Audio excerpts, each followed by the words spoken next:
திட்டமிட்டு இந்து சமய அறநிலையத்தில் யாரோ சில பேர் இயக்கி இந்துக்களுடைய அந்த வழிபாட்டு உரிமைகளை தடுக்கிறார்கள். இத்தனை ஆண்டுகளாக பின்தங்கி இருந்த யூபி இன்றைக்கு தமிழகத்தை முந்தக்கூடிய சூழலில் வந்திருக்கிறது.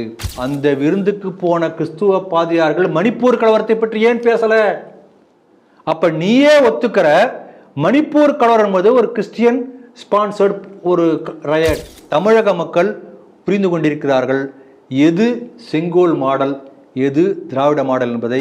காசாவை மையப்படுத்தி இங்கு மீண்டும் முஸ்லிம்களுடைய மத உணர்வுகளை தூண்டுவதற்கான முயற்சிகள் தமிழகத்திலும் நடந்து கொண்டிருக்கிறது.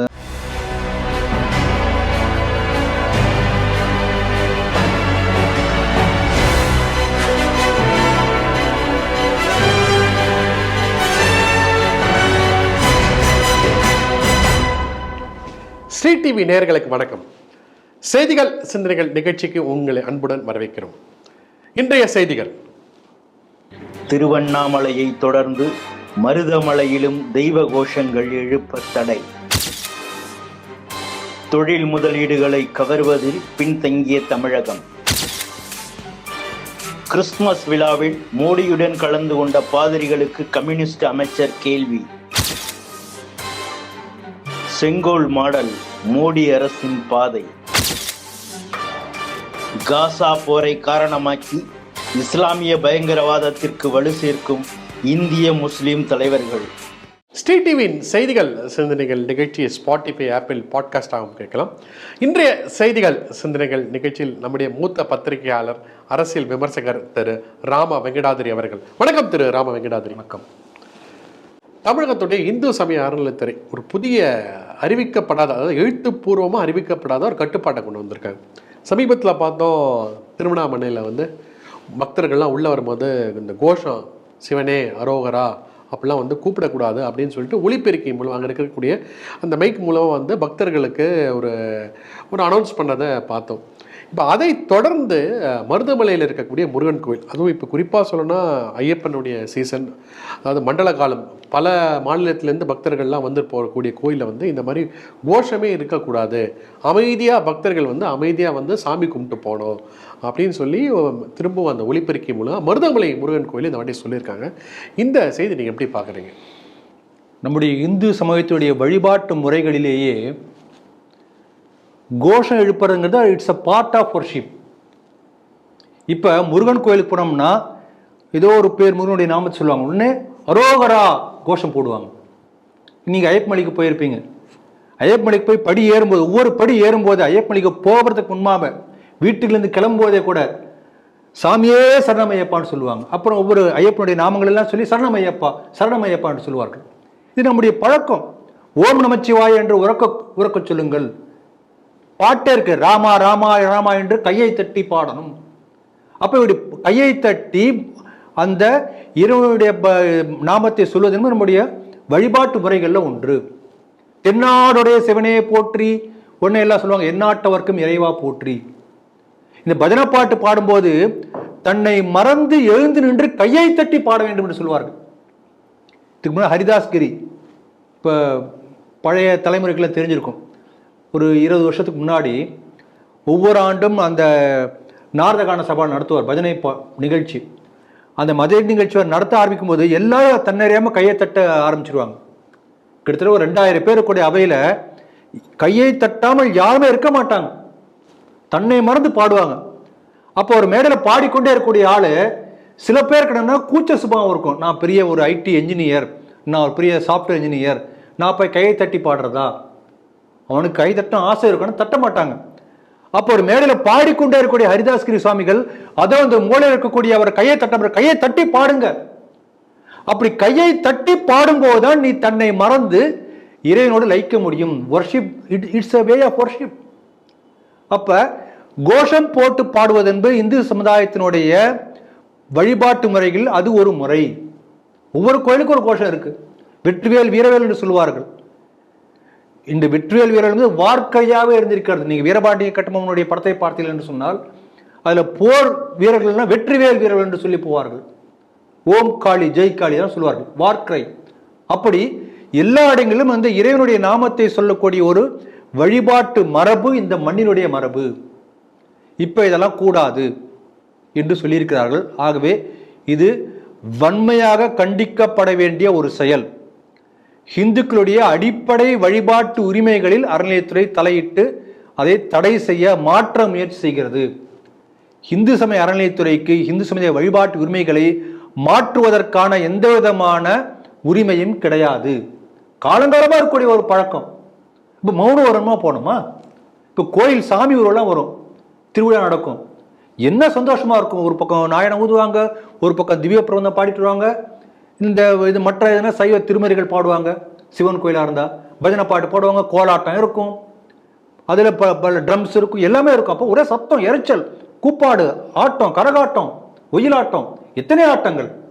அப்ப இப்படி ஆடி பாடி அரங்கனையும் சிவனையும் பெருமாளையும் துதிக்கக்கூடிய மரபு நம்முடைய மரபு.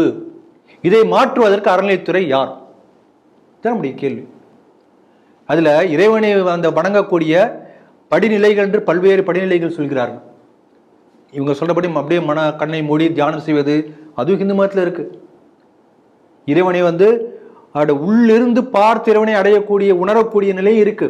ஆனால் இது ஒரு வழிபாட்டு முறை. ஒரு சாதாரண மனிதனை கூப்பிட்டு நீ கண்ணை மூடி உட்காந்து தியானம் பண்ண முடியாது. அவன் எண்ணத்தில் மனத்தில் இறைவனுடைய எண்ணத்தை எப்படி ஏற்படுத்துவது? இப்படிதான் ஏற்படுத்த முடியும். ஆகவே இது ஒரு காமனா இருக்கக்கூடிய ஒரு பொதுவான வழிபாட்டு முறை. ஆகவே ஆலயத்திற்குள்ளே இறைவனுடைய நாமத்தை சொல்லக்கூடாது என்று சொல்வதற்குரிய உரிமை யாருக்குமே கிடையாது. அப்படி சொல்லித்தான் வழிபடணும். ஆகவே மிகப்பெரிய தவறு நடந்திருக்கிறது. ஆகவே இப்படிப்பட்ட தவறை செய்த அந்த அறநிலையத்துறை அதிகாரிகள் யாராக இருந்தாலும் அவர்கள் கைது செய்யப்பட்டு பணி நீக்கம் செய்யப்பட வேண்டும். அதுதான் இதுக்கு ஒரே ஒரு வழி. இப்போ பாருங்க, மசூதியிலே கூம்பு வடிவ ஒளிபெருக்கி வைக்கக்கூடாது என்று சுப்ரீம் கோர்ட்டில் தீர்ப்பு கொடுத்து பல டிகேட்ஸ், எனக்கு தெரிஞ்சு 20-30 வருஷம் இருக்குன்னு நினைக்கிறேன். யாரா போய் கேட்குறாங்களா? இங்கே பாருங்க, பல இடங்களில் ஜப வீடுன்னு வச்சிருக்கான். அது என்ன ஜப வீடோ தெரியாது. எல்லாத்துக்கும் நான் ஜபிக்கிறேன். அந்த ஜப வீடுகளில் பெருசாக பெரிய ஸ்பீக்கர் வச்சு ஆல்ரெடி ரெக்கார்டட் பாட்டு ஓடுது. பல இடங்கள்லாம் பார்க்குறேன். மார்கழி மாதத்தில் இந்துக்களுடைய வழிபாட்டுக்கு இடைஞ்சலாகவே பல இடத்துல பண்ணிட்டு இருக்காங்க.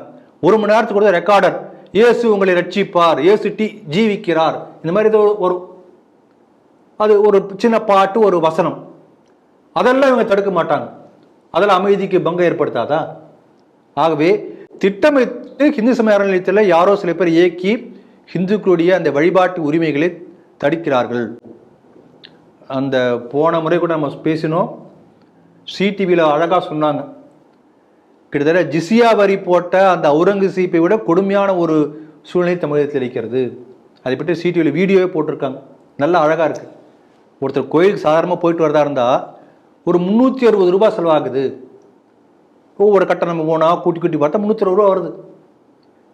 அப்போ மறைமுகமாக ஜிசியா வரி போல வரியை போட்டு இந்துக்கள் கோயிலுக்கே போகக்கூடாம தடுக்கிறாங்க. ஏற்கனவே அது பண்ணியாச்சு. வரக்கூடிய கொஞ்சம் பேர் அப்படியே உணர்ச்சி வசப்பட்டு கோவிந்தா கோவிந்தான போய் போட்டு அடிக்கிறான். ஸ்ரீரங்கத்திலேயே அதான் நடந்துன்னு சொல்றாங்க. அவர் ஏதோ கோஷம் போட்டிருக்கிற ஆந்திராவை சேர்ந்தவர் உடனே போட்டு அடிச்சு ஒரு போய் நெத்தியில காயம். அப்ப தாக்கக்கூடிய அளவுக்கு தரம் தாழ்ந்து போய் கொண்டிருக்கிறது அறநிலையத்துறையுடைய அராஜக போக்கு. இதுதான் இன்னைக்கு உள்ள நிலைமை. தொடர்ந்து அறநிலையத்துறையை பாருங்க. நம்ம டிஆர் ரமேஷ் பலமுறை பல கேள்விகள் கேட்டுக்கொண்டே இருக்கிறார். 1986ஆம் ஆண்டு அப்ப இருந்து ஆரம்பிச்சுதான் இப்ப அறநிலையத்துறையுடைய பல கணக்குகள் எடுக்கிறாங்க. இப்ப ஆஸ் ஆன் டேட் பாத்தீங்கன்னா அறநிலையத்துறையினுடைய அந்த ஆலயங்களுக்கு சொந்தமான நிலங்கள் 5 லட்சம் ஏக்கர் நிலங்கள் மாயமாக போய்விட்டன. வடிவேலு ஜோக்கு நீங்க பார்த்துருப்பீங்க. ஒரு கிணற காணும், ஐயோ இங்கதான் இருந்தது, கிணத்த காணும் ஒரு ஜோக்கு நம்ம சொல்லுவோம். ஒரு கிணத்தை காணும் நம்ம ஜோக்கா நினைச்சு சிரிக்கிறோம். 5 லட்சம் ஏக்கர் நிலங்கள் அறநிலையத்துறைக்கு சொந்தமான அந்த சொந்தமான சொல்லக்கூடிய அறநிலையத்துடைய நிர்வாகத்தில் இருக்கக்கூடிய ஆலயங்களுக்கு சொந்தமான நிலங்கள் 5 லட்சம் ஏக்கர் நிலங்கள் 1986 இன்றைக்கு வரைக்கும் காணாமல் போய் மாயமாகி போய்விட்டன. அது யார்கிட்ட இருக்கு, எங்க இருக்கு, என்ன ஸ்டேட்டஸ் யாருக்கு தெரியாது. மிச்சம் எவ்வளவு நிலம் இருக்கு? 4.25 லட்சம். அந்த 4.25 லட்சம் ஏக்கர் நிலத்துல 2.5 லட்சம் ஏக்கர் நிலம் என்க்ரோச்மெண்ட் வேற எவனோ பிடிச்சு வச்சிருக்கான், காசு வரல. புரிஞ்சுங்களா? அவ மிச்சம் 2.25 லட்சம் தான் இருக்கு. அந்த 2.25 லட்சத்துக்கு அந்த நிலத்துலேருந்து வரும்போது குத்தகை பார்த்தீங்கன்னா சும்மா கொஞ்சம் கொஞ்சமாக இருக்கும், சொல்பமாக இருக்கும், அல்பமாக இருக்கும். அதுக்கும் இதுக்கு சம்மந்தமே இருக்காது. சரி, அப்படி வர வேண்டிய குத்தகையாக வருதா என்று பார்த்தோம் என்று சொன்னால், அப்படி வர வேண்டிய குத்தகையிலும் 2% தான் வந்து கொண்டிருக்கிறது. இப்போ 10,000 ரூபா உங்களுக்கு ஒரு வீட்டிலேருந்து வாடகை வரணும்னு வச்சுக்கோங்களேன், 200 ரூபா வருது. இதுதான் நிலைமை. இந்த அளவுக்கு அறநிலையத்துறை ஆமை புகுந்த வீடும் இந்த அமீனா புகுந்த வீடும் உருப்படாமல் சொல்லுவாங்களே, அதே போல அறநிலையத்துறை புகுந்த இந்த கோயில்கள் உருப்படாமல் போய் கொண்டிருக்கின்றன. இன்னைக்கு டேட்ல கிட்டத்தட்ட 38,000 இன்னும் பிளஸ் ஏறிக்கொண்டே போகிறது. எங்கேயா ஒரு கோயில வந்து கொஞ்சம் நிறைய காசு வரணும், உடனே உண்டியல் வைப்பாங்க, உடனே அறநிலையத்துறை கைப்பற்றி விடும். இப்போ சமீபத்தில் கூட அஸ்வத்தாமன்ஜி ஒரு வீடியோ ஒன்று பார்த்தேன், அது வைரலாக போயிட்டு இருக்கு. கடலூர் மாவட்டத்தில் ஒரு திரௌபதி அம்மன் கோயில், நூற்றாண்டுகள் பழமையான கோயில், அது ஓட்டு அமைப்பில் தான் இருக்குமா, ஓடு போட்டு அதுக்குள்ள தான் கோயில், ரொம்ப சிறப்பாக இருக்குமா. அந்த கோயில் மக்கள்லாம், அந்த ஊர் மக்கள்லாம் சேர்ந்து அந்த கோயிலை புதுப்பிப்பதாக சொல்லி கிட்டத்தட்ட 1 கோடி ரூபாய் செலவு செய்து கும்பாபிஷேகம் பண்ணியிருக்காங்க. பண்ணி சும்மா பிரபலமாகிடுச்சு அந்த கோயில். உடனே இந்த கும்பாபிஷேகம் முடிந்த கையோடு வந்து நல்ல பலபலம் இருக்கிற கோயிலை உடனே வந்து அறநிலையத்துறை கேப்சர் பண்ணிட்டாங்க. என்ன காரணம் சொன்னாங்க, அறநிலையத்துறை வந்து அங்கே விசிட் பண்ண வந்தாங்க, அறநிலையத்துறை அதிகாரிகளை அங்கே இருந்த கோயில் நிர்வாகிகள் தாக்கினார்கள் அப்படி சொல்லி இந்த கோயில் இருக்கிற பல பேரை தூக்கி ஜெயிலில் போட்டு, அப்புறம் நாங்கள் இருக்கிற ஆள் தான் இங்கே வைக்கணும் சொல்லி ஒரு பூசாரின்னு ஒருத்தர் கொண்டு வந்து போட்டு, ஆக வெகு சிறப்பாக 100 ஆண்டுகளுக்கு மேலாக நடைபெற்ற திரௌபதி அம்மன் கோயில் இப்போ வந்து பூட்டி கிடக்கிறது. நல்ல கும்பாபிஷேகம் பண்ணாங்க, இவங்க உள்ள வந்து எல்லாத்தையும் கெடுத்து குட்டிச்சோர் பண்ணிட்டாங்க. என்ன நடந்துட்டு இருக்கு? ஆகவே இப்படிப்பட்ட கோயில்களுடைய வீழ்ச்சி அறநிலையத்துறை உள்ள வந்தவுடனே ஆரம்பிச்சாச்சு, தொடர்ந்து நடந்து கொண்டிருக்கிறது. பல கோயில்களில் ஓதுவார்கள்லாம் இருப்பாங்க, அந்த ஓதுவார்கள் நீக்கி அமிச்சாச்சு. இன்னும் இதுக்கு முன்னால் பார்த்தீங்கன்னா அந்த காலத்துலலாம் வந்து கிராமத்தில் வந்து கணக்கு பிள்ளைன்னு இருப்பாங்க. அந்த கணக்கு பிள்ளைகள் பார்த்தீங்கன்னா அவங்களுக்கு எல்லாமே அவங்க வந்து பரம்பரையாக வந்துட்டே இருப்பாங்க. அந்த கிராமத்தில் எந்தெந்த நிலம் கோயில் நிலம் எது எதுங்கிறது கரெக்டாக அவருக்கு தெரியும், ரொம்ப உஷாராக கவனிப்பாங்க. குறிப்பிட்ட சமூகத்தை சேர்ந்தவங்க பரம்பரையாக வந்துட்டு இருப்பாங்க. அதை எம்ஜிஆர் ஒழிச்சார். இப்போ உள்ள விஏஓக்கு எந்த ஊரில் இருக்கிற நிலத்தில் எது கோயில் நிலம்னு அவனுக்கு தெரிஞ்சாலும் கட்சிக்காரன் விட மாட்டான், தெரியவும் தெரியாது. அதான் நிலைமை. ஆகவே இப்படி ஒரு டெக்ளைன், ஒரு வீழ்ச்சி தொடர்ந்து நடந்து கொண்டே இருக்கிறது. இன்றைக்கு கோயிலுக்கு யாரும் வரக்கூடாது என்பதை போல மறைமுகமாக தடுக்கக்கூடிய ஒரு பெரிய முயற்சி பல்வேறு வகைகள் நடக்கிறது. அதில் அறநிலையத்துறையும் அதில் ஒரு தன் பங்குக்கு இப்படி செய்து கொண்டிருக்கிறது. இது மிகப்பெரிய ஒரு துரோகம், அநியாயம். அதனால் அரசே ஆலயத்தை விட்டு வெளியேறு என்று நாம் தொடர்ந்து சொல்லிக் கொண்டிருக்கிறோம். அது இப்படி வெளியேறினால்தான் இந்த ஆலயங்களுக்கு ஒரு நல்ல ஒரு சுபீட்சம் ஏற்படும். அதைத்தான் இந்த செய்தி நமக்கு மீண்டும் மீண்டும் வலியுறுத்தி சொல்கிறது. திராவிட மாடல் அரசுன்றாங்க. ஆனால் பாருங்க, இந்த திராவிட மாடல் அரசில் வந்து தமிழ்நாட்டில் இன்வெஸ்ட் பண்ணக்கூடிய கம்பெனிஸ், அந்த வெஞ்சர் கேபிட்டல், அதாவது வந்து முதலீடு பண்ணக்கூடிய கம்பெனிகளுடைய அளவு வந்து கம்மியாகி விட்டது. அதாவது 2022 கிட்டத்தட்ட 81 கம்பெனிகள் வந்து தமிழ்நாட்டில் முதலீடு செய்தாங்க. பல ஸ்டார்ட் அப் கம்பெனிக்கெலாம் வந்து உதவி பண்ணதாக ஒரு ஆய்வு வந்திருக்கிறது. ஆனால் 2023 டிசம்பர் 2023 வரைக்கும் வந்து தமிழ்நாட்டில் இது வரைக்கும் 63 கம்பெனிகள் தான் முதலீடு செஞ்சுருக்காங்க. கிட்டத்தட்ட 20 கம்பெனிகளுக்கு மேலே வந்து சரிவு ஏற்பட்டிருக்கிறது. ஒட்டுமொத்தமாக சொல்லப்போனால் கிட்டத்தட்ட 44% வந்து சரிவு இருந்திருக்குது. அதாவது வந்து இந்த வெஞ்சர் கேபிட்டல், ஏஞ்சல், அதாவது புதுசாக இன்வெஸ்ட்மெண்ட் செய்யக்கூடியவங்க, இந்த மாதிரி இருக்கக்கூடிய பல அமைப்புகள் தமிழ்நாட்டில் முதலீடு அப்படின்னு செய்யக்கூடிய அந்த அமைப்புன்றதே வந்து இந்த வருஷம் வந்து தமிழ்நாட்டில் மிக குறைவாக இருக்கிறது அப்படின்னு சொல்லி ஒரு ஆய்வறிக்கை வந்திருக்கிறது. இந்த செய்தி நீங்கள் எப்படி பார்க்குறீங்க? நம்முடைய தமிழக முதலமைச்சர் கூட பல வெளிநாடுகளுக்கு சுற்றுப்பயணம் போனார். முதல்ல துபாய் போனார், இப்போ லண்டன் போனார் இல்லையா, அப்புறம் இங்கே மலேசியா, ஜப்பான் போனார். அங்கெல்லாம் போய் என்ன முதலீடு வந்து நமக்கு தெரியல. இதே திமுகவை சேர்ந்தவர்கள்லாம் மோடி அவர்கள் வெளிநாட்டு போகும்போது வெளிநாட்டிலே இருக்கார் மோடி அப்படின்னு குற்றம் குறை சொன்னாங்க. அதை வச்சு பெரிய விவாத மேடைகள் நடத்தினா நீங்கள் கூட அந்த விவாதங்களில் கலந்துருப்பீங்கன்னு நினைக்கிறேன். வெளிநாட்டுக்கு மோடி போனார், முதலீடை ஈர்த்து கொண்டு வந்தார். இவர் வெளிநாட்டுக்கு எதுக்கு போனாரு யாருக்கும் தெரியல. அப்ப அரசு பணம், மக்களுடைய வரிப்பணம், நாங்களும் கொடுத்த வரிப்பணம் இவருடைய வெளிநாட்டு பயணத்துக்காக தண்ட செலவா போயிருக்கா என்று பல பேர் மனசுல ஒரு கேள்வி வந்திருக்கு. இப்ப கருப்பு இனோவா கார் கூட வாங்கியிருக்காங்க. ஆமா, கருப்பு இனோவா கார், அதுதான் புதிய மாற்றம். அது இதுல பாருங்க, சுதந்திரம் அடைந்த காலத்திலிருந்து பார்த்தோம் என்று சொன்னால், மாநிலங்களை பற்றி ஒப்பீடு என்று பார்த்தோம் என்று சொன்னால், தொடர்ந்து பொருளாதார வளர்ச்சியில் வந்து எல்லா துறைகளிலும் எல்லாத்தையும் ஒட்டுமொத்தமாக பார்க்கும்போது மகாராஷ்டிரா முதலிடத்திலும் தமிழ்நாடு 2வது இடத்துலையும் இருக்கும். இந்த யூபி பீகார்லாம் வந்து எங்கேயோ இருக்கும், அது வந்து கண்ணிலே தெரியாது, அந்த மாதிரி எங்கேயோ ஒரு 8வது தொலைவில் இருக்கும், அப்படி தான் இருந்தது. ஆனால் இந்த ஆண்டு இந்த காட்சியை பார்த்தோம்னு சொன்னால், இத்தனை ஆண்டுகளாக பின்தங்கி இருந்த யூபி இன்றைக்கு தமிழகத்தை முந்தக்கூடிய சூழலில் வந்திருக்கிறது. இத்தனைக்கு யூபியில் போர்ட் இல்லை. ஒரு நாட்டினுடைய ஒரு மாநிலத்துடைய தொழில் வளர்ச்சிக்கு இந்த மாதிரி முதலீடுக்கு முக்கியமான ஒரு கட்டமைப்பு வந்து போர்ட், துறைமுகம் இருக்கணும். அப்படிப்பட்ட துறைமுகம் தமிழகத்தில் இருக்கிறது. சென்னை துறைமுகம், இன்னும் பல துறைமுகத்தை தூத்துக்குடி இருக்கிறது. ஆனால் இந்த துறைமுகமும் இல்லாத அந்த ஒரு சூழ்நிலை இருந்தால் கூட தமிழகத்தை விட அதிகமான முதலீடுகள் யூபியில் வந்திருக்கிறது. அதில் வேற கம்பேர் பண்ணி பார்க்கும்போது ஏதோ ஒரு சின்ன இப்படி கால்குலேட் பண்ணால் நாங்கள் இன்னும் 2nd place தான் இருக்கோம் அப்படின்னு வேற, அது ஒரு வேற மாதிரி அந்த ஒரு கால்குலேஷன் பண்ணும்போது ஒரு மைரேலில் மாற்றி போடலாமே. அப்படி பார்த்தாலும் கூட மக்கள் தொகை அடிப்படையில் பார்க்கும்போது அவ்வளவு மக்கள் தொகை கொண்ட யூபியும் தமிழகமும் சமம் என்று சொன்னால் கூட யூபியில் அதிகம்தான். ஒரு டிவைடட் பை பாப்புலேஷன் போட்டு பாருங்க, அப்படி பார்த்தீங்கன்னா. அப்ப இந்த தொழில் முனைவோர்கள் ஏன் இங்க வரமாட்டேங்கிறாங்க, இது நம்ம பார்க்கணும். முதல்ல பார்த்தீங்கன்னா இந்த அரசினுடைய செயல்பாடு எப்படி இருக்கிறது. தமிழக அரசு இதற்கு முன்பு இருந்த எடப்பாடி தமிழ் ஆட்சி இருக்கும்போது பாருங்க 5 லட்சம் கோடி கடன் வாங்கிட்டாங்க, கொடை சொன்னாங்களா இல்லையா? இப்ப கிட்டத்தட்ட இவங்க ஆட்சி முடியும் போது 10 லட்சம் கோடி தாண்டும் அளவுக்கு கடன் வந்துடும். என்ன கணக்கு சொல்றாங்கன்னா, ஒரு மாநில அரசோ மத்திய அரசோ எந்த அரசா இருந்தாலும் என்ன பண்ணணும்னா, அதுக்கு வந்து பொருளாதார நிபுணர்கள் ஒரு கணக்கு சொல்லியிருக்காங்க, கடன் வாங்கணும். எதுக்கு அப்படி சொல்றாங்கன்னா, இப்போ நாம வந்து கடன் வாங்கணும், இஎம்ஐல கடன் வாங்கி ஒரு கார் வாங்குவோம், ஸ்கூட்டர் வாங்குவோம், ஃப்ரிட்ஜ் வாங்குவோம், பெரிய ஸ்க்ரீன் வாங்குவோம், ஏசி வாங்குவோம்.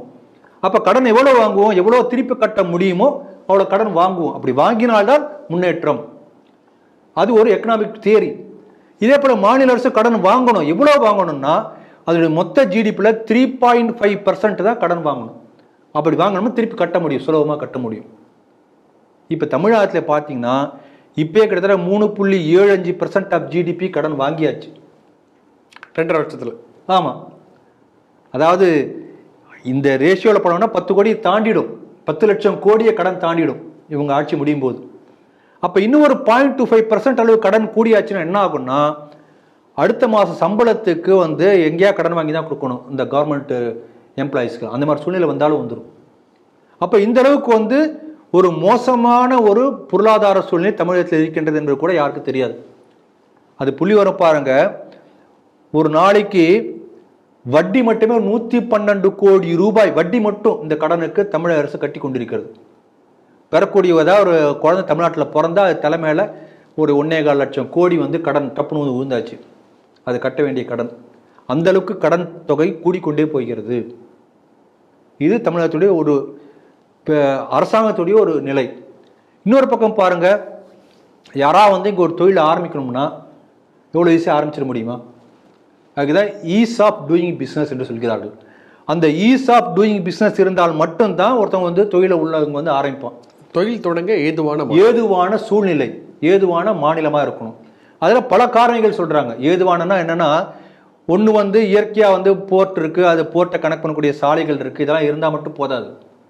நீ ஃபேக்ட்ரி ஆரம்பித்து பிஸ்னஸ் ஆரம்பிக்கிறோம், ஆரம்பித்த உடனே பார்த்தீங்கன்னா உடனே வந்து நீங்கள் ஒரு மிஷின் கொண்டு வந்து வைக்கிறீங்க. மிஷின் வந்து போர்ட்லேருந்து இறக்கி கொண்டு இங்கே வந்து ரோட்டில் கொண்டு ஃபேக்ட்ரியில் கொண்டு வைக்கும்போது அந்த ரோடு வாசலில் ஒரு 10 பேர் நின்றுருப்பான். டேக்ஸ் நீங்கள் இன்னும் இந்த பக்கம்லாம் போனீங்கன்னா பார்க்கலாம். இந்த திருமழிசை பக்கம்லாம் போனீங்கன்னா இதுக்கு முன்னாடி ஒருத்தர் இருந்தார், பூவை மூர்த்தின்னு, அவரெல்லாம் இறந்து போயிட்டார். அவருடைய சந்ததியின் பல பேர் இருக்காங்க. அவங்களாம் ஏரியா பிரிச்சுட்டு இருப்பாங்க. இந்த ஏரியாவுக்கு ஒரு டேக்ஸ், இந்த கவர்மெண்ட் டேக்ஸ் இல்லை, இவங்களுக்கு கப்பம் கட்டணும். நீ ஃபேக்ட்ரிக்குள்ளார ஒரு பொருள் உள்ளே வந்தாலோ, ஒரு மிஷின் வந்தாலோ, உள்ளிருந்தா வெளியில் போனாலோ, நீ ஏதாவது புதுசாக டெவலப் பண்ணாலோ கவர்மெண்ட்டுக்கு நீ ஜிஎஸ்டி கட்டுறீங்களோ இல்லையோ இவங்களுக்கு நீங்கள் டேக்ஸ் கேட்குற அவன் தான் முடிவு பண்ணுவான். நீ எவ்வளோ தரணும் நான் முடிவு பண்ணுவான், அதை பணம் கொடுத்தாகும். அது தவிர அப்பப்போ யாரா கலைஞர் கருணாநிதி 100ஆண்டு விழான்னு வந்து கட்சிக்காரன் கேட்டால் காசு கொடுக்கணும். அம்பேத்கர் ஜெயந்தின்னு வந்து காசு கேட்டால் கேட்குற காசு கொடுக்கணும், அவன் தான் முடிவு பண்ணுவான். நான் 1000 ரூபா தட்டுமா அதெல்லாம் கிடையாது, நீ வந்து 15,000 ரூபா தரணும் அவன் டிமாண்ட் பண்ணுவான். அப்படி கொடுக்காட்டி என்ன கொடுக்க மாட்டியா, நாளைக்கு நீ வச்சிருப்பியா கடை, பார்த்துறேன் அப்படிம்பான். அப்போ அப்படி மிரட்டான்னு சொல்லி போலீஸில் போய் நீங்கள்லாம் கம்ப்ளைண்ட்லாம் கொடுக்க முடியாது. ஏன்னா போலீஸ்க்கும் ஏதோ கொஞ்சம் கொஞ்சம் போகும் போல இருக்கு. இதுதான் இங்கே உள்ள ஈகோ சிஸ்டம். நம்ம கூட பார்த்தோமே தாம்பரத்தில் திமுகவுடைய எம்எல்ஏ வந்து ஒரு கம்பெனிக்குள்ளே போய் உள்ள போந்து, அது ஒரு சாம்பிள், அது வெளியில் வந்த செய்தி. அது நீங்கள் வந்து அந்த தாம்பரத்துலையோ திருமழிசையிலையோ அந்த அந்த ஹூண்டாய் தொழிற்பேட்டை அங்கெல்லாம் தொழிற்பேட்டையெல்லாம் போய் பாருங்க, உள்ள தொழிற்சாலை நடத்தக்கூடியவங்களை போய் கேளுங்க. அவன் சம்பாதிக்கக்கூடிய காசை எப்படி தண்டமாக வந்து செலவு பண்ணுறது நிறையா ஏன் இருக்கும்னு தெரியாமல் அழுதிட்டு இருப்பாங்க. இது தவிர அப்பப்போ வந்து போராட்டம் நடக்கும். அது எதுக்கு நடக்கும் யாருக்கும் தெரியாது. ஏதோ ஒரு காரணம் சொல்லி போராட்டம். அது குட்டி குட்டி குழு அங்கங்கே இருக்கும், ஃப்ரிஞ்ச் எலிமெண்ட்ஸ். அவன் வந்து அவன்கிட்ட நாம் போய் என்ன பண்ணணும்னா, போராட்டம் நடக்கும்போது இப்போ நீங்கள் எதாவது பண்ணணும்னா அவன்கிட்ட போய் நீங்கள் இது பண்ணணும், பஞ்சாயத்து பண்ணணும். இப்போது இந்த ஸ்ரீபெரும்புதூரில் நடந்து பாருங்கள், ஒரு ஜப்பான் இது கொரியன் கம்பெனி வந்தது. உடனே இதில் வந்து கேன்டீனில் ஒரு பிரச்சனை வந்தது, உடனே போராட்டம். அதை எங்கள் எல்லாம் தூண்டி விடுறதுக்கு ஆள் ரெடியாக இருப்பாங்க. அவங்க கேட்ட காசு கொடுக்காட்டி கம்பெனி வைத்து மூடிடுவாங்க, கேட்டை மூடிடுவாங்க. இப்போ இதுக்கெல்லாம் நீங்கள் காசு கொடுக்கணும். இப்படி இங்கே நடக்கக்கூடிய ஒரு ரவுடிசம், ரவுடி ராஜ்யம் நடந்து கொண்டிருக்கிறது. அப்போ கரப்ஷன் டு த கோர். ஒவ்வொரு சின்ன சின்ன விஷயம், ஒரு சின்ன இபி கனெக்ஷன் வரணும்னா இவ்வளோ காசு லஞ்சம், அந்த ஜேஇக்கு ஏஇக்கு இப்படி எல்லாத்துக்கும் ஒவ்வொன்றுக்கும் லஞ்சம், அந்த யூஏவுக்கும் லஞ்சம். அப்போ லஞ்சம் ஏகப்பட்ட பணம் அப்படின்னு நீங்கள் செலவு பண்ணி ஆகணும். அதெல்லாம் வந்து எங்கேயுமே வராது. லைசனிங் சார்ஜஸ்ன்னு இவங்க பெருமையாக போடுவாங்க. அந்த மாதிரி இதெல்லாம் இன்க்ளூடட். அப்போ இந்த மாதிரி சிக்கெல்லாம் யூபியில் இல்லை, நான் அங்கேயே போய் பண்ணிக்கிறேனே, இந்த மாதிரி பிரச்சனை குஜராத்தில் நான் அங்கேயே போய் பண்ணிக்கிறேனே, இயற்கை நினைப்பான் இல்லையா? ஆகவே ஏதுவான சூழ்நிலை இல்லை. மின் உயர்வு கூட மின்சாரம் விட்டுட்டீங்களே. இப்போ மின்சார கட்டணம் உயர்வு ஒரு பக்கம், அவ்வளோ கட்டணம் சரி தண்டை அழுது கட்டிட்டு கூட பரவாயில்லன்னு பார்த்தா எப்போ கரண்ட் போகும் தெரியும். அணில் நிறையா ஜாஸ்தி இருக்குது. அணில் ஓடி போனால் வந்து மின்சாரம் கட்டாகக்கூடிய, மின்சாரம் தடைப்படக்கூடிய ஒரே மாநிலம் உலகத்திலேயே தமிழ்நாடு மட்டும்தான். வேற எங்கேயும் அணில் ஓடினாலும் மின்சாரம் தட்டுப்படாது. இங்கே மட்டும் அணில் ஓடினா ஒன்றே எல்லாம் கட்டாயிடும். ஆகவே இப்படி பல்வேறு வகையான காரணங்களினால் தமிழகத்திலே எந்த தொழில்களும் தொடங்க ஏதுவான சூழ்நிலை இல்லை. ஆகவே இங்கே ஆளக்கூடிய திமுக அரசு எல்லா வகையிலும் தோற்று போன ஒரு அரசாக இருப்பதுதான் இதற்கு முக்கியமான காரணமாக இருக்கிறது. இதை தமிழர்கள் புரிந்து கொண்டு அதற்கேற்றபடி வரக்கூடிய தேர்தல் 2024 தேர்தலில் அவர்கள் வாக்களித்தால் மட்டுமே ஒரு சின்ன மாற்றம் தமிழகத்தில் வர வாய்ப்பு இருக்கிறது என்று சொல்லி இந்த செய்தியை நிறைவு செய்கிறேன். சமீபத்தில் பிரதமர் மோடி கிறிஸ்மஸ் விருந்து டெல்லியில் அவர் வீட்டில் கொடுத்துருந்தாரு. அதில் இந்தியாவில் இருக்கக்கூடிய பல கிறிஸ்தவ பாதிரிகள் வந்து பல அமைப்புகள்லேருந்து இருக்கக்கூடிய கிறிஸ்தவ பாதிரிகள் அழைக்கப்பட்டு ஒரு பெரிய ஒரு பிரம்மாண்ட நிகழ்ச்சியாக நடத்தினார். உண்மையான செக்குலரிசம், மதச்சார்பின்மைனா என்னன்றது தெரியும். தமிழ்நாட்டில் பார்த்தீங்கன்னா குல்லா போட்டுட்டு போகிறது, கேக்கு போகும், அந்த மாதிரிலாம் வந்து எல்லா பண்டிகையும் ஒரே அளவுகோலில் வந்து பார்க்கக்கூடிய பிரதமர் மோடி. அப்படி அவர் இந்த கிறிஸ்மஸ் பண்டிகை வெகு சீரும் சிறப்புமாக விமர்சையாக நடத்தின பிறகு அது குறித்து பல சர்ச்சைகள், அதாவது வந்து அதை விமர்சனம் பண்ணுறதுக்காக குறிப்பாக சொல்ல கேரளத்திலேருந்து கேரள முதல்வர் உட்பட கேரள அமைச்சர்கள் உட்பட வந்து அதை வந்து விமர்சனம் பண்ணதை பார்த்தோம். கேரளாவுடைய கலாச்சார அமைச்சர் சாஜு செரி என்றவர் என்ன சொல்லார், இந்த பாதிரிகள்லாம் ஏன் அங்கே போன பாதிரிகள்லாம் வந்து மணிப்பூர் கலவரத்தை பற்றி பேசாமல் அங்கே கொடுத்துருக்கக்கூடிய வைன், அதாவது வந்து போதை வஸ்துவையும் கேக்கையும் சாப்பிட்றதுக்காக தான் போயிருக்காங்க அப்படின்னு சொல்லி கடுமையான கண்டனத்தை கேரள உடைய அமைச்சர் வச்சுருந்தார். அதுக்கு வந்து இந்த பாதிரிகள் அமைப்பு வந்து மீண்டும் ஒரு கடுமையான கண்டனத்தை சொல்லி, நீங்கள் விமர்சனத்துக்கெலாம் வந்து பண்ணுறணுன்னு அவசியம் கிடையாது, உங்களுடைய விமர்சனத்துக்கு அப்பாற்பட்டவர்கள் தான் நாங்கள், நீங்கள் வந்து டிக்டேட் பண்ணக்கூடாது, நீங்கள் வந்து எங்களுக்கு வந்து உத்தரவு பிறப்பிப்பதற்கு எந்த ஒரு அதிகாரமும் இல்லை அப்படின்னு சொல்லி அவங்க தரப்புலேருந்து சொன்னாங்க. கேரள முதல்வர் அவர் ஒரு பக்கத்தில் என்ன சொன்னார், இந்த மாதிரி கிறிஸ்தவர்களை அப்பீஸ்மெண்ட் கவருவதற்காக பாஜக எடுத்த ஒரு விக்தி அப்படின்னு சொல்லி அவர் ஒரு பக்கம் சொல்றது. ஒட்டுமொத்தமாக பிரதமருடைய இந்த கிறிஸ்மஸ் விருந்து வந்து கம்யூனிஸ்ட் கட்சி வந்து பயங்கரமான விமர்சனம் வச்சிருக்காங்க. இந்த செய்தி நீங்க எப்படி பார்க்குறீங்க? இந்த விமர்சனத்தை பார்க்கும்போது ஒரு படபடப்பு, ஒரு பதற்றம் வந்திருக்கிறது கம்யூனிஸ்ட் கட்சிக்கு என்று தெரிகிறது.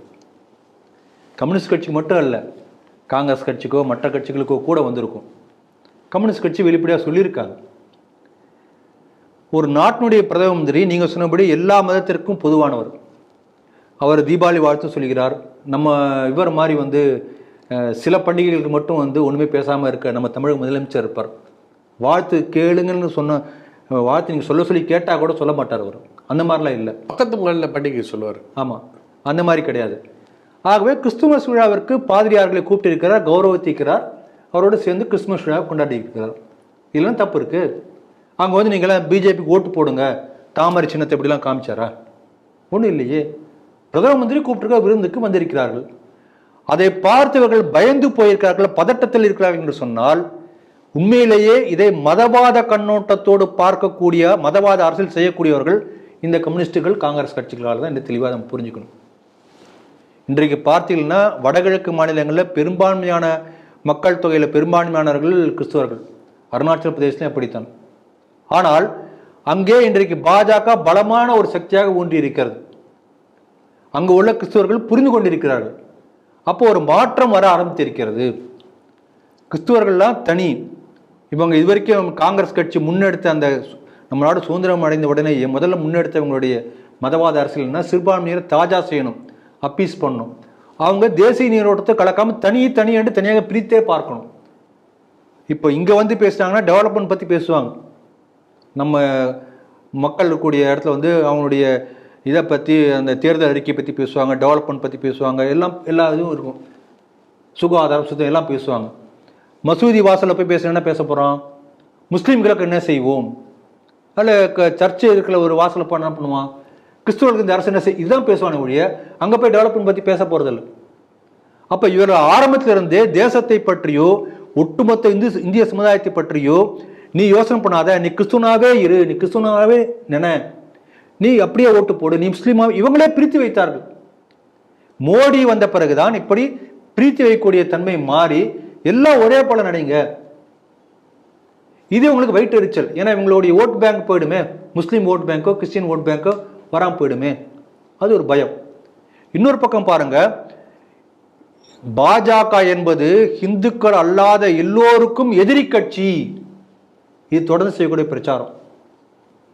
இப்போ கிறிஸ்துவ புராணம், ஐயோ இந்த நம்ம இத்தனை நாள் செய்த பிரச்சாரம் வந்து மாறி போச்சுன்னா என்ன பண்ணுறது, எல்லாரும் போயிட்டா என்ன பண்ணுறது? இந்த தொடர்ந்த பிரச்சாரத்தின் காரணமாக தான் பல கிறிஸ்தவர்களோ முஸ்லீம்களோ பாஜக வராமையே இருந்தாங்க. ஓ அப்படியா, எதிரியா இருக்குமோ தெரியாதில்ல. ஒரு விஷயத்தை தொடர்ந்து சொல்லிக்கொண்டே இருக்கும்போது விளம்பர யுக்தி. இப்போ ஒரு பர்பஸை வந்து இந்த மாதிரி அதை இல்லாட்டி உங்களுக்கு பல்லெல்லாம் சொத்தையாடுன்னு தொடர்ந்து தினசரி ஒரு நாளைக்கு ஒரு 100 முறை பார்த்தீங்கன்னா மனசில் போய் பதியும். அதே போல தொடர்ந்து தொடர்ந்து தொடர்ந்து பாஜக இந்துக்கள் மற்ற எல்லா மதத்திற்கும் எதிரி எதிரி எதிரி. அப்போ இவங்க போகவே மாட்டான். இப்போ இவங்களாம் போக ஆரம்பிச்சிட்டாங்கன்னா இந்த பிம்பம் உடைபட்டு போய்விடும். இதெல்லாம் நம்ம பண்ண பிரச்சாரம் உடஞ்சி போயிடும். அந்த பயம், அது ஒரு பயம். ஆகவே இவருடைய மதவாத அரசியல் எடுபடாமல் போய்விடுமோ, இவங்களுடைய அந்த மைனாரிட்டி ஓட் பேங்க் வந்து சிதறி பிஜேபிக்கு போயிடுமோ என்ற பயத்தின் காரணமாக இவர்கள் எப்படி பேசியிருக்கிறார்கள். இது முதல் பாயிண்ட். ரெண்டாவது பாருங்க, இதுதான் முக்கியமான பாயிண்ட். இப்போ நம்ம வந்திருக்கோம், ரொம்ப சந்தோஷமா இருக்கு. நாம் இது வரைக்கும் பலமுறை சிடிவியில் மணிப்பூர் கலவரத்தை பற்றி பேசியிருக்கிறோம். மணிப்பூர் கலவரம் என்பது முழுக்க முழுக்க கிறிஸ்துவர்களுக்கும் இந்துக்களுக்கும் இடையே நடக்கக்கூடிய ஒரு பெரிய போராட்டம். பின்னாலிருந்து கிறிஸ்துவர்கள் தூண்டி விடுகிறார்கள், அதற்கு சைனா ஆதரவு இருக்கிறது. இதை நம்ம தொடர்ந்து சொல்லிக்கொண்டே இருக்கிறோம். சர்ச் ஸ்பான்சர்ட் ப்ரோக்ராம், சர்ச் மூலம் ஆயுதம் வருகிறது. இதுதான் இந்த ப்ரோக்ராம். இந்த மணிப்பூர் கலவரமே ஆரம்பித்தது வந்து போதைப் பொருள் வேண்டாம் என்று சொல்லக்கூடியவர்களுக்காக நடத்த போராட்டம். போதைப் பொருள் கடத்தக்கூடியவர்கள், பயிர் செய்யக்கூடியவர்கள்லாம் கிறிஸ்துவர்கள். அதை வந்து என்ன பண்ணுவோம், அந்த இனக்குழு இந்த இனக்குழு பேரை சொல்லி மாற்றி மாற்றி ஏமாற்றுவாங்க. அதான் நம்ம சொல்லிட்டு இருந்தோம். இப்போ கேட்குறான், அந்த விருந்துக்கு போன கிறிஸ்துவ பாதிரியார்கள் மணிப்பூர் கலவரத்தை பற்றி ஏன் பேசல? அப்ப நீயே ஒத்துக்கிற மணிப்பூர் கலவரம் என்பது ஒரு கிறிஸ்டியன் ஸ்பான்சர்ட் ஒரு ரயட் என்பது நீ ஒத்துக்கிறீங்க இல்லையா? இல்லாட்டி அந்த கேள்வி கேட்கணும். அதாவது இத்தனை நாள் வந்து இவங்க மூடி மூடி மறைத்தது இவர்கள் எரியாமல் வெளியே வந்து விட்டது. அதனால இந்த உண்மையும் வெளியே வந்திருக்கிறது. மக்கள் தெளிவாக யார் மதவாத அரசியல் செய்கிறார்கள் என்பதை புரிந்து கொள்வதற்கு ஒரு அருமையான வாய்ப்பாக இந்த செய்தி வந்து அமைந்திருக்கிறது. 2024 புத்தாண்டு உடைய ஒரு பரிசாக மத்திய அரசு சார்பான நலத்திட்டங்கள் வந்து தமிழ்நாட்டில் ஜனவரி 2ஆம் தேதி பிரதமர் அவர்களால் தொடங்கப்பட்டுள்ளது. கிட்டத்தட்ட 20,000 கோடி ரூபாய்க்கான நலத்திட்டங்கள் வந்து தொடங்கி வச்சிருக்காரு பிரதமர். அதை தொடங்கி வைத்து அவர் பேசும்போது நிறைய விஷயங்கள் தமிழ்நாடு தமிழர்களுடைய பண்பை பற்றிலாம் பேசுகிறார். குறிப்பாக பேசும்போது செங்கோல், எப்படி செங்கோலை எடுத்துக்கொண்டு புதிய பாராளுமன்றத்தில் அதுக்கு வந்து முக்கியத்துவம் தரப்பட்டது, தமிழர்களை ஆண்ட அரசர்கள் பற்றி அவர் பெருமையாக பேசியிருக்காரு. இல்லையும் குறிப்பாக என்ன சொல்கிறாருன்னா, தமிழகத்திற்கான 2014 வந்து எவ்வளோ நிதி ஒதுக்கப்பட்டுள்ளது, இப்போது பாரதிய ஜனதா மத்தியில் இருக்கும்போது எவ்வளோ நிதி ஒதுக்கப்பட்டுள்ளதுன்னு ரொம்ப விலாவரியாக தெளிவுபடுத்தி பேசியிருக்கார் பாரத பிரதமர். இந்த செய்தி நீங்கள் எப்படி பார்க்குறீங்க? நல்ல அருமையான ஒரு செய்தி. அந்த செய்தியுடைய சுருக்கம் படிக்க எனக்கு வாய்ப்பு கிடைத்தது. அதாவது சொல்லக்கூடிய அந்த கருத்துக்களை பார்க்கும்போது இவங்கெல்லாம் சொல்லுவாங்க, நம்முடைய திமுக ஆட்சி இப்போ ஸ்டாலின் அவர்கள் பதவியேற்ற பிறகு புதுசாக ஒரு ஓடு காய்ப்பினார், திராவிட மாடல் ஆட்சி. அதுக்கு முன்னால் அந்த வார்த்தை இல்லை, ஆனால் அந்த செயல்பாடு இருந்தது. இவர் இப்போ அந்த வார்த்தை இவர் கொடுத்தார், திராவிட மாடல். எதற்கடுத்தான் திராவிட மாடல் ஆட்சி இதுதான் என்று சொன்னார். இப்போ அது அவர் செங்கோல் மாடல்னு சொல்லலை, ஆனால் தலைப்பு அப்படி சிடிவியில் கொடுத்திருக்கிறார்கள். ஒரு செங்கோல் மாடல் ஆட்சியில் என்னெல்லாம் சாதிக்க முடியும், என்னெல்லாம் செய்ய முடியும் என்பதை அழகாக சொல்லியிருக்கிறார். அப்போ செங்கோல் மாடல் வெர்சஸ் திராவிட மாடல் அப்படி கூட நம்ம கொண்டு போகலாம். இப்போ பாருங்கள், திராவிட மாடல் என்ன ஒரு பெரிய சாதனை என்று சொன்னால், தமிழ்நாட்டிலே படிக்கக்கூடிய தமிழ் மீடியத்திலேயே, தமிழே தான் எல்லாத்தையும் தமிழே படிக்கிறான். Subject medium of instruction Tamil தான். அப்படி படிக்கக்கூடிய தமிழ் மாணவனுக்கு 10ஆம் வகுப்பு 9ஆம் வகுப்பு படிக்கக்கூடிய மாணவனுக்கு தமிழில் பிழையின்றி எழுத படிக்க தெரியவில்லை. நீங்கள் வேணால் எந்த கவர்மெண்ட் ஸ்கூல் போய் பாருங்கள், தமிழ்நாடு முழுக்க ஒரு 10 மாணவர்களில் நீங்கள் பாருங்கள், 9 பேருக்கு எழுத படிக்க சரியாக தெரியாது. நான் சேலஞ்ச் பண்ணுறேன், இதுதான் சூழ்நிலை. அப்போ தமிழ்நாட்டிலே தமிழை அழித்தது திராவிட மாடலுடைய சாதனை. ஆனால் செல்லுமிடமெல்லாம் தமிழை பற்றி சொல்லி பல பேர் தமிழ் நான் படிக்க வேண்டும் என்கிற ஆவலை உண்டு பண்ணக்கூடியது செங்கோல் மாடலின் சாதனை.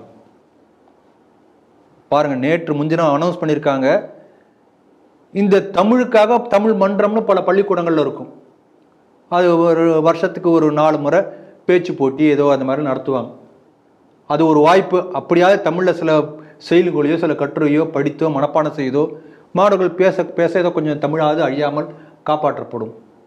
இப்போ என்னன்னா, அந்த தமிழ் மன்றங்களுக்கெல்லாம் என்ன பேர் வைக்கணுமா, கலைஞர் கருணாநிதி மன்றம்னு பேர் வைக்கணும். அப்போதான் தமிழ், ஏன்னா தமிழை வளர்த்தவர் கலைஞர் கருணாநிதி என்ற ஒரு பிம்பத்தை தமிழகம் முழுக்க கொண்டு போகணும்.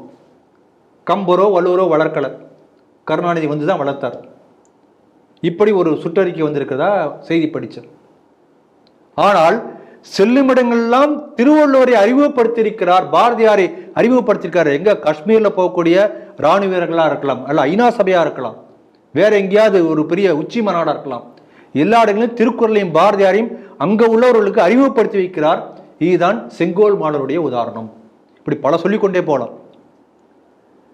அதனால அவர் இந்த வளர்ச்சி திட்டங்களை ஆரம்பித்து பேசும்போதே ரொம்ப தெளிவாக சொல்றார். 2024 முதல் நிகழ்ச்சி இது. அதில் பொருளாதார ரீதியாகவும் அதே போல பண்பாட்டு ரீதியாகவும் both cultural and economical growth இதுதான் இந்த அரசு முன்னெடுத்திருக்கக்கூடிய ஒரு பெரிய ஒரு திட்டம், முன்னெடுப்பு. அப்படி சொல்லும்போது தான் தமிழகம் வந்து எந்த அளவுக்கு சோழர்கள், அதே போல் இந்த திருச்சியை பற்றிலாம் சொல்கிறார். திருச்சியில் என்னென்ன மன்னர்கள் ஆண்டார்கள், பல்லவ மன்னர்கள், சோழ மன்னர்கள், நாயக்க மன்னர்கள், அதெல்லாம் சொல்கிறார். அப்படிப்பட்ட பல்வேறு மன்னர்கள் ஆண்ட இந்த ஒரு புனிதமான நகரம் திருச்சிராப்பள்ளி. ஆகவே இந்த சோழர் கலாச்சாரத்தை நம்முடைய பாராளுமன்றத்தில் எதிரொலிக்கும் வண்ணமாக நாங்கள் செங்கோலை நிறுவினோம். அதை இந்தியா முழுக்க செங்கோல் என்று சொன்னார்கள் எல்லோருமே. இன்னும் சொல்ல போனோம்னால் பல இடங்களிலே நாடு முழுக்க, இப்போ மகாராஷ்டிராவிலே கூட இதே போல பழக்கம் இருக்கிறது. அங்கே தர்ம தண்டம் என்று சொல்வார்கள். இதே செங்கோலுக்கு அங்கே பேர் தர்ம தண்டம். ஆனால் சோழர் சீராட்சியிலே இருந்த அந்த செங்கோலை எடுத்துக்கொண்டு போய் வைத்து நாடு முழுக்க செங்கோல் என்று சொல்ல வைத்தவர் மோடி அவர்கள். இதுதான் இந்த திராவிட மாடலுக்கும் செங்கோல் மாடலுக்கும் உள்ள ஒரு முக்கியமான ஒரு வித்தியாசம். நீங்கள் சொன்னீங்க 2024 முதல் நிகழ்ச்சி. அதே போல் 2024 இன்னொரு முக்கியமான நிகழ்ச்சி நடந்திருக்கிறது. நம்முடைய இஸ்ரோ ஒரு செயற்கைக்கோளை ஆகாயத்தில் ஏவி அது இந்த பிளாக் ஹோல்ஸ், கருந்துளைகளை பற்றி ஆராய்ச்சி செய்ய போகிறது. இந்த கருந்துளை பற்றி சொல்லும்போது இன்ட்ரெஸ்டிங் டாப்பிக்கு ஒரு நிமிஷம் அதை பற்றி சொல்லிடுறேன், ஏன்னா ரொம்ப முக்கியமான டாபிக் என்று நான் நினைக்கிறேன். இந்த கருந்துளை என்பது என்னன்னா எல்லாத்தையும் விழுங்கக்கூடிய ஒரு பெரிய துளை. அது வந்து லைட்டையும் உள்ள வெளியிலே விடாது, எல்லாத்தையும் விழுங்கிடும். பெரிய பெரிய சூரியனை பெரிய பார்க்குறோம், அதை விட பெரிய விண்மீன்கள் இருக்கு, எல்லாத்தையும் ஸ்டார்ஸ் சூரியன் எல்லாத்தையும் விழுங்கிடும். விழுங்கி விழுங்கி விழுங்கி அப்படி ஒரு இடம் இருக்கப்படுறதே இப்போதான் கண்டுபிடிச்சிருக்காங்க. நம்ம தனுசு ராசின்னு சொல்கிறோம் இல்லையா, அந்த தனுசு ராசிக்கு சேகட்ரிஸ் என்று பெயர் கொடுத்திருக்காங்க. அதுக்கு பக்கத்தில் அந்த அந்த இருக்கக்கூடிய அந்த மண்டலத்தில் தான் அந்த கருந்துளை இருப்பதை கண்டுபிடித்திருக்கிறார்கள். இதை கண்டுபிடித்தது யார் என்று சொன்னால், இப்போ போன வருஷம் நோபல் பரிசு வாங்கிய 3 விஞ்ஞானிகள். இவங்க என்ன சொல்கிறாங்கன்னா, இந்த கருந்துளை எல்லாத்தையும் முழுங்கிட்டு அப்புறம் நாங்கள் ஒன் ஸ்டேஜில் வெடித்து வெளியில் கொட்டி புதிய சூரிய குடும்பங்கள் புதிய பிரபஞ்சங்கள் உருவாகலாம். இப்போதான் ஆராய்ச்சி ஆரம்பிச்சிருக்காங்க. அதை ஆய்வதற்காக இங்கேருந்து ஒரு சேட்டலைட் போய் அதை ஆராய்ச்சி ஆரம்பித்திருக்கிறது. அப்படி ஆய்வை துவக்கிய 2வது நாடு நம்முடைய நாடு. அந்த கருந்துளை பற்றி நம்ம இப்போ சொல்கிறோம். நம்முடைய புராணங்கள் அதை பற்றி சொல்லியிருக்காங்க. புராணங்களில் வேதங்களில் ஆகாய வழியில் 2 கடல் இருக்கு. ஒன்று பார்க்கடல், இன்னொன்று கார்கோடக கடல் என்று சொல்கிறார்கள். பார்க்கடல் தான் நாம் இருக்கக்கூடிய மில்கிவே கேலக்சி, அதான் பார்க்கடல் வர்ணிக்கிறார்கள். அப்படிதான் அந்த வர்ணனை இருக்கும். கார்கோடக கடல் என்று சொல்லக்கூடியது கருப்பு நிற கடல், அது எல்லாத்தையும் முழுகிட்டே இருக்கும். பெரியாழ்வார் அவருடைய பாசுரத்தில் பாடியிருக்கிறாரு, உய்ய உலகு படைத்து உண்ட மணிவயிரா. அதாவது கண்ணன் தன்னுடைய சின்ன வாயால இந்த உலகத்தை முழுக்கையே முழுங்கி அந்த மணிவயிலை தாங்கி திருப்பியே வந்து உமிழ்ந்து புதிய சிருஷ்டியை படைக்கிறான். இப்படி வந்து வருது. இது கதை நம்புற மாதிரி இருக்கா என்று நம்ம சொல்லுவோம். இந்த பிளாக் ஹோலுக்காக போன ஆண்டு நோபல் பரிசு பெற்ற விஞ்ஞானிகள் சொல்லியிருக்காங்க, பிளாக் ஹோல் என்ன எப்படிப்பட்ட ஒரு பவர்னா, சப்போஸ் அது பிளாக் ஹோல் ரொம்ப பெருசாக இருக்கும், கருந்துளை கிட்டத்தட்ட 9 மில்லிமீட்டர் அளவு டயாமீட்டர் உள்ள ஒரு பிளாக் ஹோல் இந்த என்டையர் உலகத்தையே முழுங்கக்கூடிய அளவுக்கு அதுக்கு கெப்பாசிட்டி இருக்கும், முழுங்கிடும். அப்படி இது ஆராய்ச்சி இப்போ ஆரம்பிச்சிருக்காங்க. அப்ப பெரியாழ்வார் கண்ணனை பற்றிய பாடிய வர்ணனையும் நோபல் பரிசு பெற்ற சென்றாண்டு இவர்கள் செய்த வர்ணனையும் ஒன்றுதான். விஞ்ஞானத்துக்கு முன்பே நம்முடைய புராணங்களும் இதிகாசமும் நம்முடைய மெய்ஞானமும் அந்த இடத்தை அடைந்து விட்டன. இதை பற்றி அடுத்த கட்ட ஆராய்ச்சியை செய்வதற்காக இன்றைக்கு நம்முடைய விண்வெளி ஆராய்ச்சி இஸ்ரோ ஒரு செயற்கைக்கோளை அனுப்பியிருக்கிறது. அது ஒரு நல்ல செய்தியாக நம்ம பார்க்கணும். நம்முடைய பாரம்பரிய பெருமை இதன் மூலம் உலகுக்கு நாம் சொல்லக்கூடிய வாய்ப்பு நமக்கு கிடைக்கும். இப்போ தமிழகத்தை பொறுத்தவரை இந்த விஷயத்துக்கு வருவோம். கிட்டத்தட்ட 20,000 கோடி அளவுக்கு உள்கட்டமைப்புக்காக ஒதுக்கி இருக்கிறார்கள். அதில் பார்த்தோம்னு சொன்னால் நெடுஞ்சாலைகள், துறைமுகங்கள், விமான நிலையங்கள் இப்படி எல்லாம் அடக்கும். அப்புறம் பைப்லைன், பெட்ரோல் போகக்கூடிய பைப்லைன், இதெல்லாம் உள்கட்டமைப்பில் வளர்ச்சிக்காக தமிழகத்துக்கு கொடுக்கப்பட்டிருக்கிறது. அதில் வந்து இதே போல் திருச்சி விமானம் இப்போ புதிய முனையம் வந்திருக்கிறது. அதில் பாருங்கள், அந்த ஸ்ரீரங்கோபுரத்தை போன்ற வடிவமைப்பு. ஆக கலாச்சாரம் பொருளாதாரம் சேர்ந்து கொண்டு போகப்படுகிறது. அந்த புதிய முனையத்தின் காரணமாக திருச்சி விமானத்துடைய போக்குவரத்து 3 மடங்கு அதிகரிக்கும். விமான போக்குவரத்து 3 மடங்கு அதிகரிக்கும்னு என்ன அர்த்தம்? அந்த அளவுக்கு வந்து தொழிற்சாலைகளோ அல்ல மருத்துவ வசதிகளோ கல்வி வசதிகளோ எல்லாமே அதிகரிக்கும். அப்போ திருச்சி இன்னும் ஒரு பெரிய நகரமாக தென்பகுதியில் வளரக்கூடிய ஒரு வாய்ப்பு இதன் மூலம் ஏற்படும். இதெல்லாம் அவர் சொல்லியிருக்கிறார். அதே போல் மீன் வளத்தை பொறுத்த வரைக்கும் என்னென்ன உள்கட்டமைப்பு திட்டங்களில் மத்திய அரசு செயல்படுத்தப்பட்டிருக்கிறது. அதே போல் சாகர் மாலா திட்டத்தின் மூலமாக அந்த துறைமுகங்களும் உள்நாட்டில் உள்ள நகரங்களும் இணைக்கப்படக்கூடிய சாலை மூலம் இணைக்கப்படும். அதன் மூலம் எந்த அளவுக்கு தமிழகம் பயன்படும், இப்படியெல்லாம் சொல்லியிருக்கிறார். கிட்டத்தட்ட இதுவரைக்கும் வந்து ஆண்ட காங்கிரஸ் ஆட்சியிலே தமிழகத்துக்கு எவ்வளோ நிதி கொடுக்கப்பட்டதோ 10 ஆண்டுகளிலே அதைவிட 2.5 மடங்கு அதிக நிதி தமிழகத்துக்கு இப்போது கொடுக்கப்பட்டிருக்கிறது. இதுவரை காங்கிரஸ் ஆட்சி காலத்திலே 10 ஆண்டுகளிலே ரயில்வேக்கு எவ்வளவு நிதி கொடுக்கப்பட்டதோ அதே போல 3 மடங்கு அதிக நிதி இப்போது கொடுக்கப்பட்டிருக்கிறது. அதே போல சாலைகளுக்கு 3 மடங்கு அதிக நிதி இந்த மோடி ஆட்சியிலே தமிழகத்துக்கு கொடுக்கப்பட்டிருக்கிறது. இதெல்லாம் அவர் சொல்லியிருக்கிறார். அவர் சொல்லி முடித்த பிறகு ஸ்டாலின் அவர்களும் பேச வந்திருக்கிறார். அவர் பேசும்போதே பொதுமக்கள்லாம் மோடி மோடி மோடி மோடி என்று கத்திருக்கிறார்கள். அப்புறம் பிரதம மந்திரியாக போய் தலையிட்டு பொதுமக்களை அமைதிப்படுத்திய பிறகுதான் ஸ்டாலினாலே பேச முடிந்தது. ஆகவே தமிழக மக்கள் புரிந்து கொண்டிருக்கிறார்கள் எது செங்கோல் மாடல், எது திராவிட மாடல் என்பதை. அதற்கான விழிப்புணர்வு தமிழகத்திலே வர ஆரம்பித்திருக்கிறது என்பதைத்தான் இந்த செய்தி நமக்கு உணர்த்துகிறது. பலஸ்தீன இஸ்ரேல் போர் இஸ்ரேலுக்கு ஆதரவாக பல நாடுகள் வந்து ஐநா சபையில் வந்து வாக்கு எடுத்ததை பார்த்தோம். இந்தியா கூட வந்து அங்கே வந்து ஒரு சுமூகமான தீர்வு காண வேண்டும் அப்படின்னு சொல்லி இந்தியா வந்து அதை சொல்லி இஸ்ரேலுக்கு ஆதரவாக தெரிவித்ததையும் பார்த்தோம். ஆனால் இந்தியாவில் இருக்கக்கூடிய ஒரு பெரிய அமைப்பான ஜமா மஸ்ஜித் அதனுடைய இமாம் என்ன சொல்கிறாருன்னா, இஸ்லாமிய நாடுகள் வந்து பாலஸ்தீனிய இஸ்ரேல் போரை வந்து சரியாக வந்து கையாளலை, பாலஸ்தீனத்துக்கு ஆதரவாக வந்து பல இஸ்லாமிய நாடுகள் வந்து அதை கையாளவில்லை, ரொம்ப ஏமாற்றமாக இருக்கிறது அப்படின்னு சொல்லி கருத்தையும் வைத்து அவர் மேலே என்ன சொல்கிறாரு, இந்த பாலஸ்தீன இஸ்ரேல் போருக்கு பாரத பிரதமர் அவர் வந்து ஈடுபட்டு இதுக்கு வந்து தீர்வு காண வேண்டும். ஏற்கனவே வந்து இத்தனாயிரம் பாலஸ்தீனத்தில் வந்து கொன்று குவிக்கப்பட்டுள்ளார்கள்.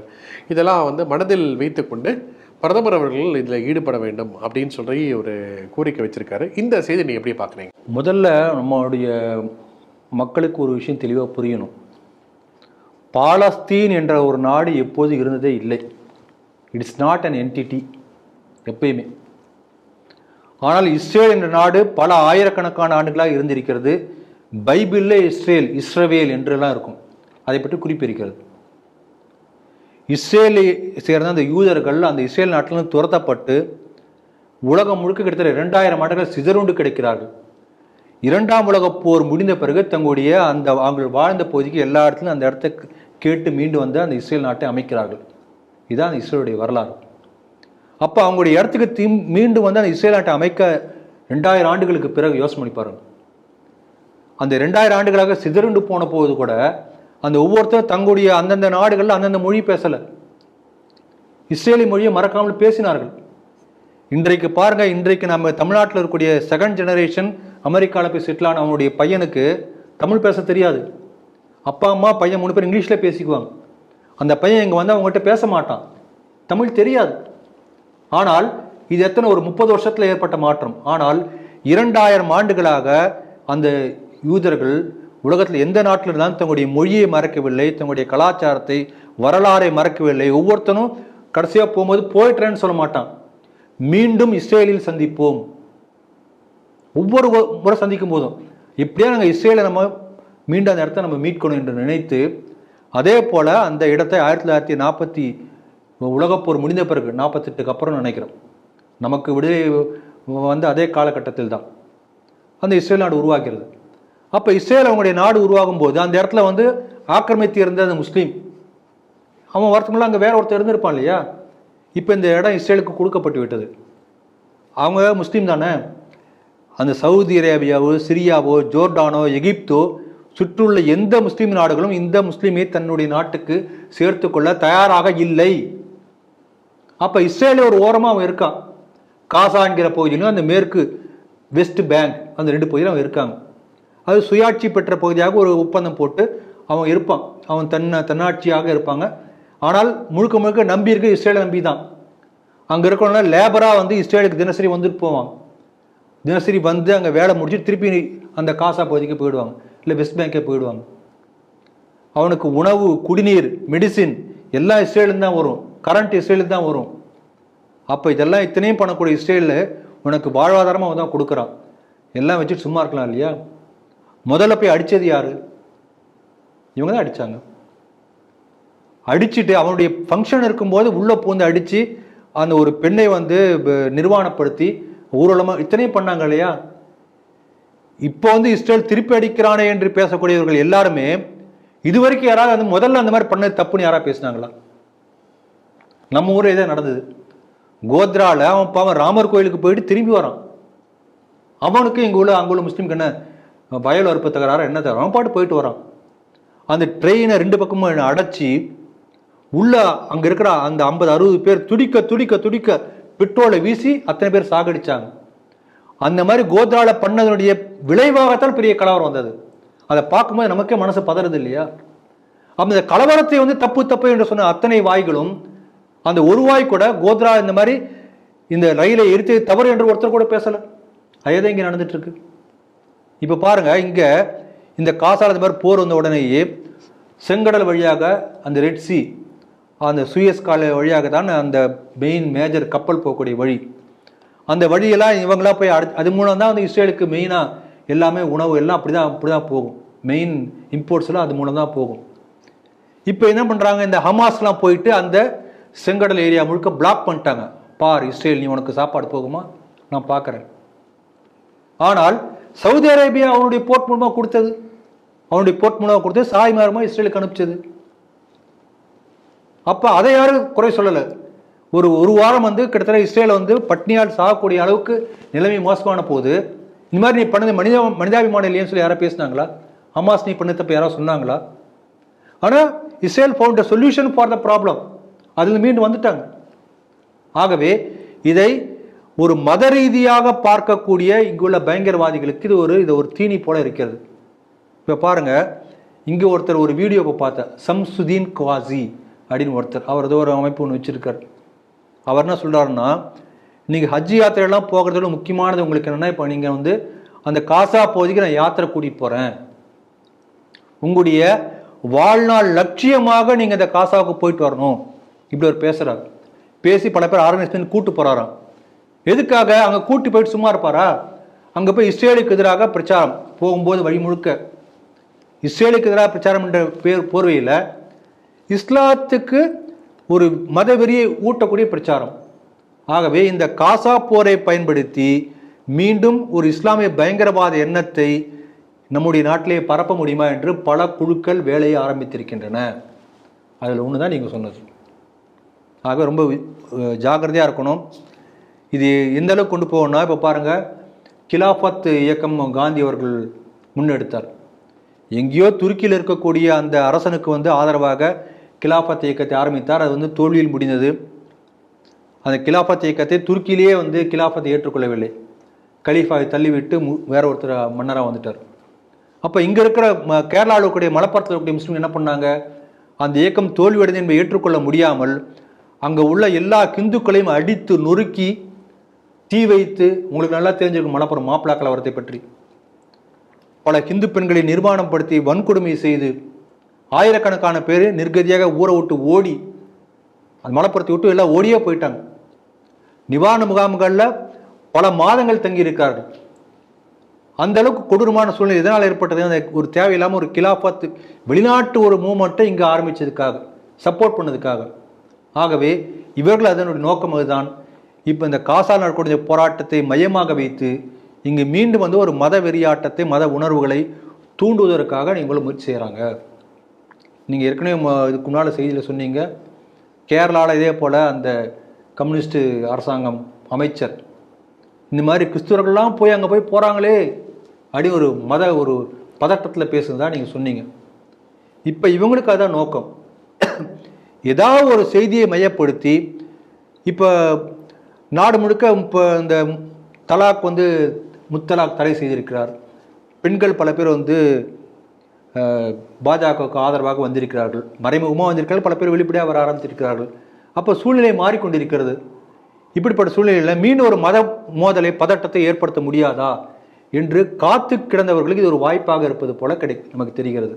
ஆகவே காசாவை மையப்படுத்தி இங்கு மீண்டும் முஸ்லிம்களுடைய மத உணர்வுகளை தூண்டுவதற்கான முயற்சிகள் தமிழகத்திலும் நடந்து கொண்டிருக்கிறது. நான் சொன்ன அந்த சம்சுதீன் குவாசி தமிழகத்தை சேர்ந்த தமிழில் தான் பேசிகிட்டு இருக்கார். பல வீடியோக்கள் வந்திருக்கின்றன. ஆகவே விழிப்போடு இருக்க வேண்டும். எந்த ஒரு காரணத்தை முன்னிட்டும் மத மோதல்களையே உருவாக்க நாம் அனுமதிக்க கூடாது என்பதை தான் இந்த செய்தி மூலம் நாம் தெரிந்து கொள்ள முடியும். நன்றி திரு ராம வெங்கடாதிரி அவர்கள் இன்று கருத்துக்கு உரிமைக்கு நன்றி. ஸ்ரீடிவியின் செய்திகள் சிந்தனைகள் நிகழ்ச்சி ஸ்ரீடிவியுடைய அஃபிஷியல் ஃபேஸ்புக் பக்கத்திலும், யூடியூப் பக்கத்திலும், இன்ஸ்டாகிராம் பக்கத்திலும், ட்விட்டர் பக்கத்திலும் மறக்காமல் லைக் பண்ணுங்கள், கமெண்ட் பண்ணுங்கள், ஷேர் பண்ணுங்கள். இப்போ நம்ம பேசின இந்த 5 செய்திகளும் தனித்தனி செய்திகளாக ஸ்ரீடிவியுடைய அஃபிஷியல் ஃபேஸ்புக் பக்கத்திலும் யூடியூப் பக்கத்திலும் போஸ்ட் செய்யப்படும். அதையும் மறக்காமல் லைக் பண்ணுங்கள், கமெண்ட் பண்ணுங்கள், ஷேர் பண்ணுங்கள். ஸ்ரீடிவியின் செய்திகள் சிந்தனைகள் நிகழ்ச்சி ஸ்பாட்டிஃபை ஆப்பில் பாட்காஸ்டாகவும் கேட்கலாம். அதனுடைய லிங்க் டிஸ்கிரிப்ஷனில் கொடுத்திருக்கப்படும். செய்திகள் சிந்தனைகள் நிகழ்ச்சியில் மீண்டும் சந்திப்போம். நன்றி, வணக்கம், ஜெய் ஹிந்த்.